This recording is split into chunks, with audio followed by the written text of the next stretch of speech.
There he goes, Jimmy, the Christmas light guy. Love him. Fucking Breaking Bad, huh? Season 5 premieres Sunday at 10 p.m. on AMC. Bryan Cranston. Right. There he is. How are you, Bryan? There he is. Oh, my God. You know what? I'm so psyched. Guess what? Ant's seen a couple episodes. I haven't. I have been privy. He was to privy. The first Not all of us privy. 2 episodes. Really? And let me tell you something. The second the first one came on, I'm like, yes, finally. Because, you know, that long wait between seasons, it's not easy for us. How long was the wait? No. We don't know how this goes, so we have to wait. But how long was the wait in between seasons? A year. Like a year. That's doable. Full calendar year. It's That's a year. That's doable. Some of Crazy. these. What about The Sopranos and The Wire? They got a little longer than a year. Sopranos would be 16 months sometimes. 18 months. Brutal. Listen, I brought a little something for you guys. So you don't. If you wait a year, oh man, you can still. I have a little. I would love some of your a little teenth of our product. Some my friend. of your product, my friend. That's for you. Wonderful. Oh man, wow, you got actual product. You got actual product. Nice. It's rock candy. Oh, that is. I'm keeping. Are you gonna eat it? Or you can call it rock candy if you want. I'm gonna smoke it. That's the good stuff. What did I see you in recently? You were in something else, weren't you? You in a film recently? Yeah, I have a couple things out. I have Rock of Ages, that's out now, and also Madagascar 3, You Have My Voice. Oh, really? I play the Russian tiger. Oh, man, Listen to me. Yes. You are not circus animal. Your kids will love it. I got a kid. You got Perfect. A kid. We talk about how, with guys that come in that do cartoon voices, how just printing money that is. It is the best. You roll out of bed, literally. You don't even have to wipe the sleep out of your eyes. It's like you have a cup of coffee in one hand, and you're like, what? Okay, bigger. Good. All right, next. How did they know you could do Russian? Did they say we need you to do Russian, or you just made them Russian? They kind of asked me to do it and said, "What characters would you be interested in? Here's a Russian tiger. Here's this guy and that guy." And I said, "How about the Russian tiger? That sounds fun." You did sound like this. I'm like this. Hey, comrade. That's good. Very KGB, old school Soviet Russia, and a little like a tiger growl to it. So I go, listen to me. Oh yeah, shit. Yeah, that's pretty good. I can see that animated. You ever see Yakov Smirnoff down there in Branson, Missouri? I haven't seen. Apparently, he's got magnetic dinner trays and genuine linen napkins. That would be lovely, wouldn't it? Vegetable medley. You might want to look it up online. It's something going on down there. It's a great video to like check out if you that want to whole laugh. city's a cult. Yeah. Well, Breaking Bad. When is it premiere? Because I already saw premiere the first Sunday at 10 p.m. on AMC, and we love AMC. Very excited. Right. And we love Dish Network. We love them all. Now, last time, love everybody. We don't love Dish. They cut us out. That's right. See, I'm with Bryan Cranston. Why'd they cut Someone has to take his side. Without getting too far into it, and I really don't know. There is a huge settlement that came down a little while ago against Dish and for our parent company at AMC, and so it feels a little punitive that they're trying to punish AMC networks. They're just cutting them all off. They're cutting them off. Yeah. Oh, wow. So Walking Dead, Mad Men, all that is all gone. No, isn't that bad for Dish? No one wants to see those shows, Jim. That's not true. They don't really want to see those. But they're sponsored. It's got to play the side of the sponsor. Yeah, what are you going to do? I just do the library. And we're desperate, sir. Are you? Not really. Now, last time you were in, you were talking about Walt and how you were getting really, really over the deep end. And very, very bad. And I'm seeing this happen with the first 2 episodes I saw. No spoilers. Don't worry, people. You don't have to change the channel here. I'm not going to say anything. But you are taking this to a very extreme level, and it doesn't look like it's going to end well. I'll just say that. Well, it is called Breaking Bad. Yeah. Not Breaking Good. No, not Breaking Good. I mean, it is going dark. From the beginning, we knew that it was going to go this way because our creator, Vince Gilligan, and the Lord Jesus Christ, said that he wanted to take a guy who was a really nice guy, a good guy, and take him from Mr. Chips to Scarface. So we knew the trajectory. I just didn't know how deep and dark it would actually go for this guy. Yeah, just a complete disregard for anyone else but you and apparently your immediate family. But even your wife on the show is starting to look at you like this is a monster. Yeah. And she doesn't even know the half of it. I know she doesn't. It gets really bad. She doesn't need to know. Who's going to tell her? You going to tell her? I'm not saying a word. You go about your business, Mr. Science Teacher. The thing that's so interesting about this is that I think, certainly men, but any human being is capable of getting this dark, given the right set of circumstance. I'm telling you, I think it's possible. What's happened to Walter White is that he's been seduced. Never before in his adult life has he had money, has he been able to intimidate any other man ever. Just a mild-mannered science teacher, yeah. He was invisible to everybody, even himself. And all of a sudden, through these set of circumstances, he finds himself. He finds his power. And yeah, he's preening now. He's a peacock. But it's better than feeling numb. You know, so if you told him you can have an extraordinary 2 years to live or the absolute most boring 20 years to live, what would you do? And it's like, I'm not so sure. There's a lot of desperation and depression involved in, you know, that kind of desperate life. Yeah. The transformation has been done so well that it's believable. That's the amazing part. Over the course of all the seasons, you have gone from just the invisible science teacher to a drug kingpin for the most part. And the whole transformation's been very realistic because there wasn't any one moment that kind of made it happen. It's just all these things came together over time. I think that's what Breaking Bad does well, is that it uses the medium the way it should. It's like your show. You use the medium the way it look at us, see? You do. You use the medium the way it should. It's immediate, it's current, it's funny, it moves quickly. Yeah. Breaking Bad would not make a good movie because there are too many elements that would have been necessary to cut out in order to make it an hour and a half to 2 hours. And you'd look at it and say, how did this guy become this? He was it's too truncated. There's too many leaps. So serialized television, slowly played out, agonizingly played out sometimes. You wanted the best way. You definitely saw the direction you wanted to go in, but it took these things, these hurdles you had to go over and awful things you had to do to learn how to be that evil. It's an amazing transformation. Yeah, it's very cool. Really a sociological experiment to me. Can I don't want to give any spoilers or anything. I got to ask you, at the very beginning of the first episode of season 5, we do see a different look on you. A different look when you're near the trunk. Yes, you do. Was that a flash? You're being so good, by the way. I'm trying. Was that a flash forward? It is a flash forward. Okay. You're looking at a flash forward. So we'll get a little resolution of that? Well, no, you know what's funny is that the teaser of the first episode this Sunday on AMC at 10 o'clock East Coast and West Coast and 9 o'clock in the middle is revealing in so many ways. Yes. And yet not. And you don't get anything. You don't get, it's like, what?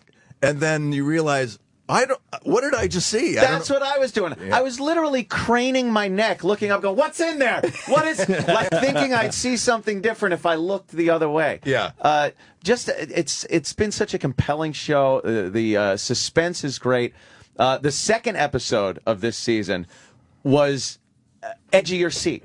The entire time is edge of your seat. Mike, the character Mike in there, the fact, what he wants to do and what he has to do, the difference in that is you start feeling bad for him. Yeah. And he's a son of a bitch. It's amazing how this show toys with your sympathies. Yes. Where you have these people doing awful things, and yet you're sympathizing and almost rooting for them. Come on, make that crystal meth. Yeah, come on. Bring back the old team. Let's get the band back together, kind of a feel to it.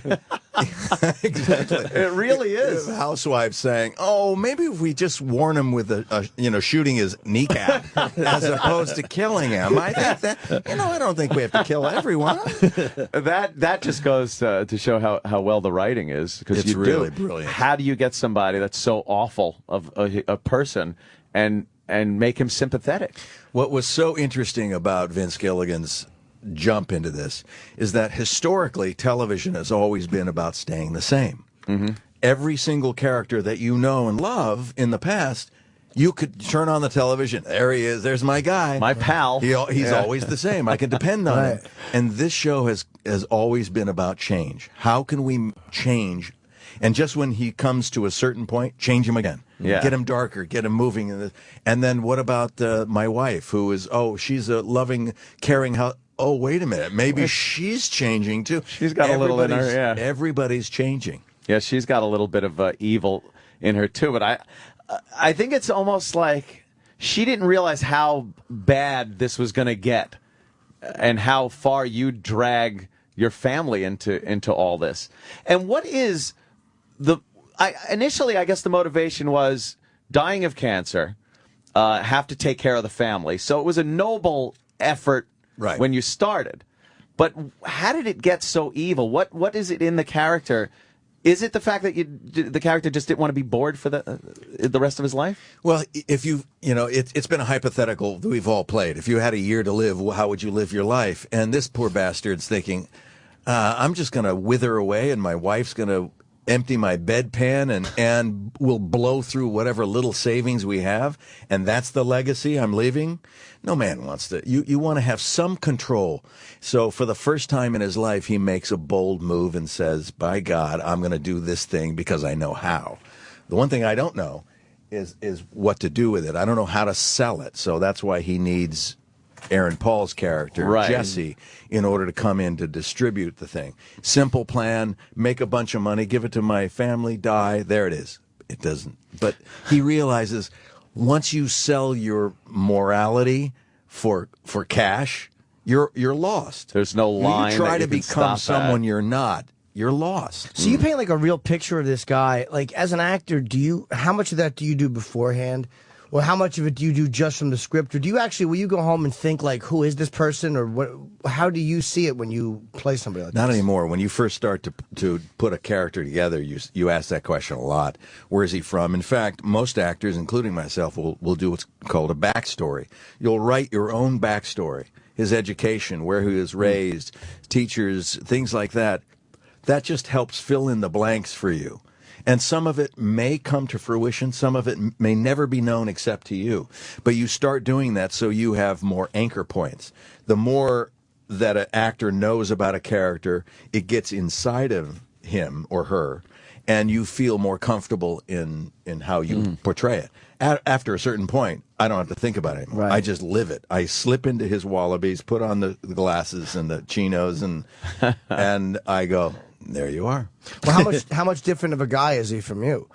I mean, not the behavior, but I mean, as a guy. He's killed more people than I have. No, but I mean, like, I've killed people. I don't want to paint the wrong picture. I don't mean his actions. I mean, like, as a person, like, because this is a regular person pushed into extraordinary circumstances. So that's kind of what you're basing on, as being a real person. He's not anything like me. No, no. I mean, he's very, very smart. So there's the big comparison there. He's been put in a position where he has not expressed himself as a man, as an adult. He's never taken chances.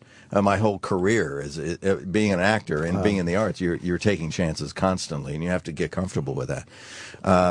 He's introverted, or at the start he was shy. He was milquetoast, and so I had to get into that mindset of what makes him be him. What makes a person, what makes a man cave in like that and become depressed? And I came up that he developed a fear of failure, and that he had missed opportunities in his life, and that led to his depression, and that led to this kind of invisible man, concept that I wanted to bring forward. And so when we were designing the face and the hair, I took all the color out of my hair when we first started. I had this little impotent mustache, a mustache that you can see through, and was light because we lightened it and thinned it out. And you'd never, if you want to make an impotent mustache, you guys, I know you'd want this. You would never have the hair turn down the corners of the mouth, because then it gets macho when you get down there. So I used to cut it here, I thin it out. I wanted a mustache for people to look at and go, What's the point? What are you trying to say? We've all seen those. Yes. It's like, wow. Yeah. We look at people and go, really? So you groomed that. It's like, what do you... An impotent mustache. Impotent mustache. So I wanted him to disappear. So all his clothes were taupes and sand color and off-whites and thing. I wanted him to blend into the walls. I wanted him to feel invisible. And so on those first episodes when I'm in the classroom and trying to look at anybody who might be interested in chemistry and getting nothing, it helped me as a character realize I'm so depressed. How did I get here? I'm looking at it. Nobody cares that I'm even here. Yeah. Nobody knows I'm even here. If I walked out of this classroom, they wouldn't even know. They're going to continue texting and whatever. I've lost. And that was lost. That was like part of what made you do what you ended up doing on the show. Yeah. I guess if you were successful, or if the character was a successful teacher that was beloved by the students, even if you got the cancer and needed to get money for the family, it probably wouldn't have worked out the same way. It was just a combination of everything. It had everything to do all with the it. features, all those elements were there. came into play. Yeah. Now, but one thing confusing though, you did it initially for your family and out of love for your family and concern about their future, and then it seems like you lost the concern for your family because you pretty much put them in danger. Now with what you're doing. What are you saying? How did that change? You got a problem with that? Not at all. I think it's great. All for one, and all for me. Wait a minute. But what happened with the character that he kind of almost not wrote off his family, but didn't seem that concerned? Walter White was seduced. He was seduced by power, by money. All the things that even he at the never cost had of his before. family. Well, he didn't realize. I mean, we've all met very bright people who, in a social situation, right? I mean, you go, oh my God, this guy's a PhD and he's like unbelievably bright, and yet he can't hold a conversation in a social environment or what. So it doesn't mean if you're good at one thing, you're good at another. And so here you have a man who is very smart, but he made some poor choices, and he actually thinks that this simple plan will work, but he doesn't have the skill set to be a mastermind criminal. At least back then he didn't. He's learning quickly. Yeah. Is there anything hard for you, as an actor, is there anything that's hard for you to play? Like when they ask you to do like is there a behavior or an emotion that's easier for you or more comfortable for you? And then there's one that when you do it, you're like, all right, this one's more work. Any given emotion, I don't know. Yeah, if you're asked to play some fast talking kind of guy who is authority on something, you have a lot of research to do, because you have to really delve into that and know what you're talking about, because it's coming out of your mouth so much faster than you ever thought. My guy on Drive, that movie Drive, was kind of that way, where he talked too much, he spoke too much. So I had to just get back into the garage and just get my head into that, that grease monkey kind of mentality and pick up a wrench and figure out things, and because I ad-libbed a lot in that film, and it was a lot about cars and things like that. Yeah. Do you give yourself something to do? Like a lot of great actors will do that. Like they'll always be doing something like normal, like whether it's eating or just doing something like Pacino with his hands. The people like there's these little weird things that actors do that I think is so interesting, just to feel like it's real life. It gives actors a handle, something to hold on to. If you're just standing there, it doesn't always feel the most comfortable. So if you're actually doing something and peeling a potato or something, anything, it basically makes the actor a little distracted in an activity which is a good thing. See, I never know it's a running joke on this show, but I don't. When I'm just standing there, like if they said in every scene like that I've ever like we need to just dump salt on something, like if there was slugs in every scene, I'd be fucking amazing. But when you just have to stand there, like walk into a room and make a proclamation, I stiffen up and I literally don't.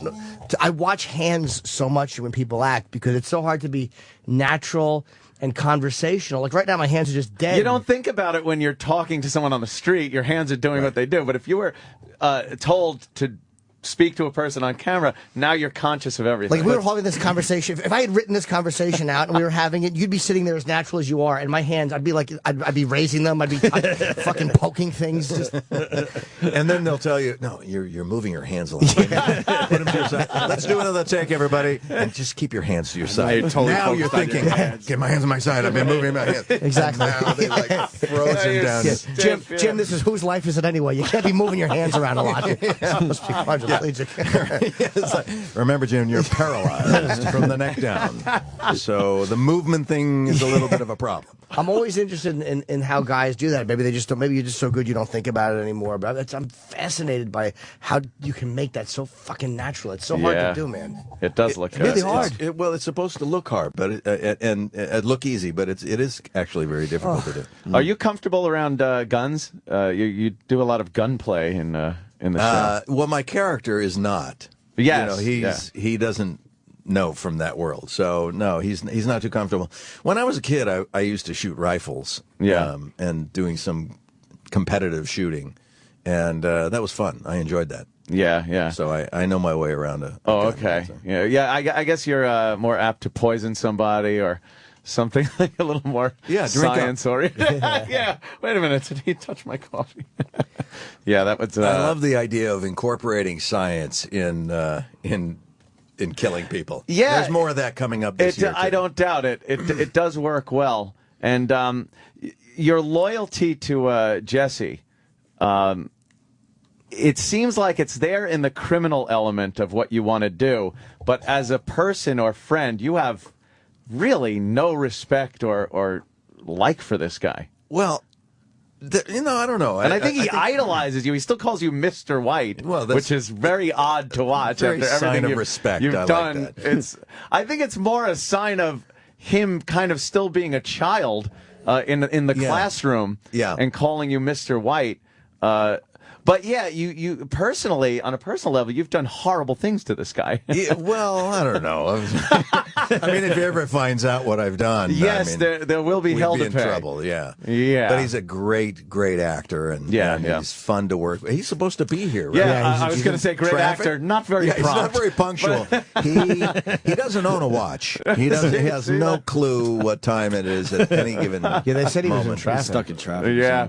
But it just does seem like you put everything aside, even that, and that's a very threatening place to put yourself because you know he would do awful things if he found out what you've done. Yeah, and as we wind down for season 5 starts on Sunday for 8 episodes. Season 6 will start next summer for 8 episodes, and then we're done. See, I did not know that. Yes, and that's going to be it. Okay, and that'll be it. Wow, that'll be it. I need more. Are you okay with that? I'm okay with that. Yeah. I mean, it will have. You think it's time?